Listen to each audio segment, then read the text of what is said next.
याद नहीं है, ट्रम्प का इसमें कोई रोल नहीं है। जो करा हमने करा, जो करना हमारी सेना ने करा, जो करा हमारे डीजीएमओ ने करा। बोलो एक बार प्रेस कॉन्फ्रेंस करके दिखा दो, सदन में आके खुल के बयान दो। बिल्कुल नहीं बोल सकते, नहीं बोल सकते। मोदी जी देख कि हमने उनके कितने लोगों को मारा, वो कहते हैं हमने 9 एयरबेस तबाह करे, हमें बहुत खुशी है। हमें देखिए जो हमारे दुश्मन है उसको हम माकूल जवाब दे रहे हैं, उसे मुंह तोड़ जवाब दे रहे हैं, हमें इस बात की बहुत खुशी होती है, कोई समस्या नहीं है। लेकिन जो पीछे ट्रंप ने भी कहा कि एयरक्राफ्ट गिरे, 5 एयरक्राफ्ट गिरे, अब वो 5 एयरक्राफ्ट किसके गिरे? ट्रम्प का या क्या डोनाल्ड ट्रम्प का जब साफ हो गया तो ट्रम्प बाद में फुला रहे हैं। क्यों बोल रहा है वो बीच में चौधरी? जब अगर हमारा ही मसला है तो वो बीच में चौधरी क्यों बन रहा है? उस चौधरी विपक्ष वाले कह रहे हैं कि ट्रम्प के आगे 56 इंच की छाती 56 इंच में बदल गई। 56 इंच में नहीं बदली, 5.6 में। बीच की दशमलव भूल गए वो। दशमलव का आविष्कार भी भारत में हुआ था। देता ना दशमलव, भारत तो धरती और चांद की दूरी का अंदाज लगाना मुश्किल था। वो दशमलव बीच में लगाना भूल जाते हैं बस, क्योंकि बीजेपी की खासियत क्या है ना, भूखी जनता पार्टी।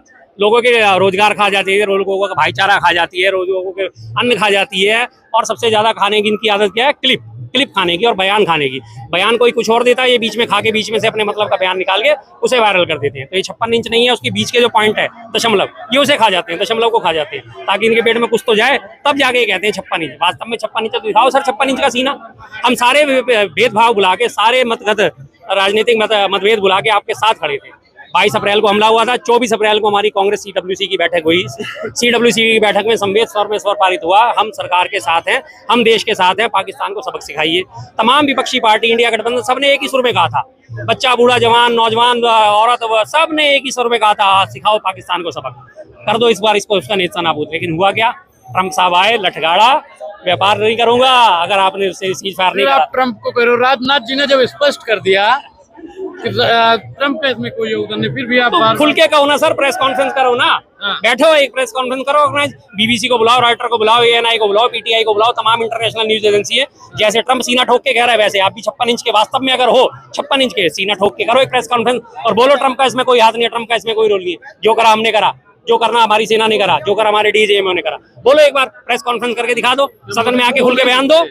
बिल्कुल नहीं बोल सकते, नहीं बोल सकते। मोदी जी देखना बिल्कुल जी, हम भी यही होंगे, आप भी यही होंगे। नहीं होंगे वो, नहीं बोलेंगे वो। शर्मा जी, उन्होंने कहा कि सीज फायर रुका नहीं है, जिस दिन पाकिस्तान फिर उंगली करेगा उस दिन फिर मारेंगे। अरे सर, ये तो सालों साल से हम यही बातें सुनते आ रहे हैं, जिस दिन उंगली करेगा फिर मारेंगे, जिस दिन उंगली करेगा फिर मारेंगे। ये वो बंदर वाली बात है कि बंदर घुड़की आता, बंदर आता थप्पड़ मार के चलाता, फिर तुम उसके पीछे भागते हो। बंदर आता डालों पे कूदता फांदता, नीचे आता, फिर थप्पड़ मार के चलाता, फिर तुम आगे उसके पीछे भागते हो। अरे कर दो यार, एक बारी में नेस्ता नाबूद खत्म करो ना मामले को। लेकिन नहीं करेंगे, क्योंकि इन्हें अपनी राजनीतिक रोटी सेकनी है सर। एक बहुत छोटी सी कहानी सुनाता हूँ मैं आपको, वो आपको याद में पहले भी सुनाई थी मैंने। एक गांव में एक हकीम था, उसके पास एक वो कसाई आया कि जी साहब मेरी आंख में बड़ी परेशानी है, मेरी आंख में देखो क्या हुआ है। उसने कहा ठीक है, दवाई डाल के उसको ठीक करके भेज दिया। अगले दिन ही वो कसाई दोबारा आया दिखाने के, कल दोबारा आज कसाई था वो, तो इसलिए वो हकीम साहब के लिए गोश्त लेके आया। 4-5 दिन तक ये सिलसिला चलता रहा, रोज आता था, दिखाता रहा, रोज आता था, दिखाता था, रोज वो गोश्त लेके आता था हकीम साहब के लिए। एक दिन हकीम साहब को जाना पड़ गया गाँव छोड़ के, बेटे को बोल के बेटा वो जो भी आए मरीज आए उनको देख लेना। जैसी वो एक कसाई आया, उसने देखा जी मेरी आंख में प्रॉब्लम, उसने गौर से देखा, हड्डी का मामूली सा टुकड़ा उसकी आंख में धंसा पड़ा था। बेटे ने जो है हड्डी का टुकड़ा निकाल दिया और उसे दवाई देके वापस भेज दिया। अगले दिन हकीम साहब वापस आए, उन्होंने कहा लाओ खाना। खाने में वही दाल चावल। अरे आज गोश्त नहीं है? नहीं आज गोश्त नहीं है। क्यों आज वो कसाई नहीं आया? कि नहीं सर आज वो कसाई नहीं है। क्यों सर? वो उसके बेटे ने जवाब दिया कि पापा वो कल मैंने ना ऐसे वो आया था दिखाने, उसकी आंख में हड्डी का टुकड़ा पड़ा था, वो उन्होंने निकाल दिया, ठीक कर दिया, तो वो नहीं आएगा। अरे बेवकूफ आदमी, उसी की वजह से तो हम एक हफ्ते से गोश्त खा रहे थे। अगर तूने हड्डी का टुकड़ा निकाल दिया, वो हमारे पास क्यों आएगा गोश्त देने? तो ये राजनीतिक गोश्त खाने का काम बीजेपी करती है। ना ये पीओ के वापस लेने वाली, ना ये घुसपैठियों को भगाने वाले, ना ये किसी और किस्म का कोई भी काम करने वाले। सिर्फ आग जला के रखेंगे। जैसे बीलवर की खिचड़ी थी, आग यहाँ जल रही थी, खिचड़ी वहां थी। आग जल रही है, खिचड़ी बन रही है, आग जल रही है, खिचड़ी बन रही है, आग जल रही है, खिचड़ी बन रही है। 2 करोड़ रोजगार देंगे, 100 स्मार्ट सिटी बनाएंगे, सब किसानों की आय दुगनी करेंगे, और उसके बाद क्या कहता, काला धन वापिस लाएंगे, 15-15 लाख सबके खाते में आएंगे। सब चीजें आएंगे आएंगे आएंगे। जब तक वो देते रहेंगे, गोश्त खाते रहेंगे। जिस दिन इनका गोश्त बंद हो जाएगा, जिस दिन सरकार बदली उसी दिन इनका गोश्त बंद हो जाएगा, तभी इन्हें पता चलेगा आटे दाल का भाव। शर्मा जी, कितने एयरक्राफ्ट गिरे, कितनी सेना उधर की मारी गई? जी जितनी मारी गई, ज्यादा से ज्यादा मारी गई, हमें बहुत अच्छी बात है। खुल के जानकारी देना हमें कि हमने उनके कितने लोगों को मारा। वो कहते हैं हमने 9 एयरबेस तबाह करे, हमें बहुत खुशी है। हमें देखिए जो हमारे दुश्मन है उसको हम माकूल जवाब दे रहे हैं, उसे मुंह तोड़ जवाब दे रहे हैं, हमें इस बात की बहुत खुशी होती है, कोई समस्या नहीं है। लेकिन जो पीछे ट्रंप ने भी कहा कि एयरक्राफ्ट गिरे, 5 एयरक्राफ्ट गिरे, अब वो 5 एयरक्राफ्ट किसके गिरे? ट्रंप का या क्या डोनाल्ड ट्रंप का जब साफ हो गया तो ट्रंप बाद में फुला रहे हैं। क्यों बोल रहा है वो बीच में चौधरी? जब अगर हमारा ही मसला है तो वो बीच में चौधरी क्यों बन रहा है? उस चौधरी को जवाब क्यों नहीं दिया जा रहा? एक तरफ आपके विश्व गुरु।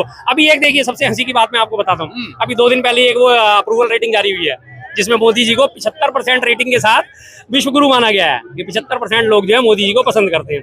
अब दुनिया की आबादी आज है कम से कम 825 करोड़। उस 825 करोड़ में वो एक मॉर्निंग कंसल्ट नाम की संस्था है जो उसके आंकड़ों के हिसाब से अगर हम चले तो वो 5000 लोगों पे सर्वे करती है, सिर्फ 5000 लोगों पे। उन 5000 लोगों में से अगर 3000 या 3500 लोगों ने मोदी जी के पक्ष में बोल दिया तो इसका मतलब मोदी जी 75% अप्रूवल के रेटिंग के साथ अप्रूव हो गए। 825 करोड़ की आबादी में और मात्र 5000 लोगों से सैंपल सर्वे लिया जाए। वो सैंपल सर्वे जितने लोग यहाँ खड़े हैं, खुला चैलेंज देता हूँ, किसी के पास कोई मॉर्निंग कंसल्ट का कोई फोन आया तो बता दीजिए। एक वो हर बार एक झूठी सी जारी कर दिया था, अरे मोदी जी तो 75% रेटिंग के साथ विश्व गुरु हैं। भाई 75% रेटिंग के साथ विश्व गुरु तो दिखाओ ना विश्व गुरु वाला काम। बार बार नेहरू जी को कोसते हो कि अक्साई चीन दे दिया क्योंकि नेहरू जी ने कहा था ये बंजर जमीन है। आप नेहरू जी को कोसते हो, आप लेके आओ, दिक्कत क्या है, लाओ ना, हम तब आपको मानेंगे कि हाँ पर नेहरू जी से आगे हो। एक चीज आजकल और रोज प्रचारित करी जाती है, लगातार शासन करने में मोदी जी ने इंदिरा गांधी जी को पीछे छोड़ दिया। वही दिखा रही है, इंदिरा गांधी जी को पीछे छोड़ दिया, जबकि इंदिरा जी का शासन 5500 दिनों का था करीब करीब। मोदी जी ने भी 4078 दिन ही पूरे करे हैं। 11 साल के बाद वो दोबारा से रिलेक्ट हो गए, बीच में गैप आने के बाद दोबारा आई थी। आप दिखाइए, आप उनसे बराबरी तो कर रहे हैं, उनके जैसी एक बराबरी हमें भी करके दिखा दीजिए। जाके पाकिस्तान के 2 टुकड़े करे, इस बार आप भी पाकिस्तान के 4 टुकड़े करा दीजिए। कराची, सिंध, बलूचिस्तान, पाकिस्तान में सिंध और ये लाहौर कर दीजिए, इस्लामाबाद को अलग अलग। कर पाओगे? नहीं कर पाओगे। लेकिन आपने राजनीतिक गोश्त खाना है, इसलिए इस मुद्दे को जिंदा रखेंगे। राहुल जी क्या बोले क्यों नहीं और विपक्ष के लोग हंगामा क्यों नहीं किए? पक्ष बोल के चला गया। पक्ष बोल के चला गया, पक्ष बोल, जब सर मैं आपसे बात करे जा रहा हूँ, आप ही माइक लेके निकल जाओगे तो फिर मैं क्या बोलूंगा ना। कारखाने में तूती की आवाज क्या फायदा होता है? जब वहां पे बोलने का मौका है, सत्ता पक्ष के लोग आए, हंगामा करा, बोल के वो तो निकल लिए, तो राहुल गांधी जी किसको सुनाए बात? आप ही मेरे सामने खड़े हो, मेरे से सवालों के जवाब मांग रहे हो, मोदी जी का मेरे सवालों के जवाब मांग रहे हो और मैं जवाब देने लगूँ, आप यहाँ से निकल लो। फिर छोटे छोटे उदाहरण देता हूँ मैं, बिल्कुल ज्यादा बड़े नहीं देता। तो मैं क्या बोलूंगा सर? मैं अकेला खड़ा यहाँ पे बोलता हूँ, सदन में खड़ा अकेला बोलता हूँ। बातों का जवाब दे सकते थे ना। गौरव गोगोई जी थे ना उस टाइम में, वो दे रहे थे जवाब। जो एक राहुल गांधी क्यों नहीं बोले? गौरव गोगोई दे रहे थे, उसके बाद जरूरत पड़ी थी, राहुल गांधी भी देंगे। आइए ना, कद्दावर नेता राहुल गांधी एलओपी है, शैडो प्रधानमंत्री कहा जाता है। प्रधानमंत्री खड़े होंगे बोलने के लिए, राहुल गांधी जवाब भी देंगे। आए तो सही, सामना तो करें राहुल गांधी जी का, एक बार सामना तो करें राहुल गांधी जी का। जैसे उन्होंने कहा था संसद आउट होगा हम पहले सवाल उठाएंगे, पहले दिन ही मोदी जी अंदर घुसते, जैसे राहुल जी अंदर जा रहे थे और मोदी जी बाहर निकल गए थे।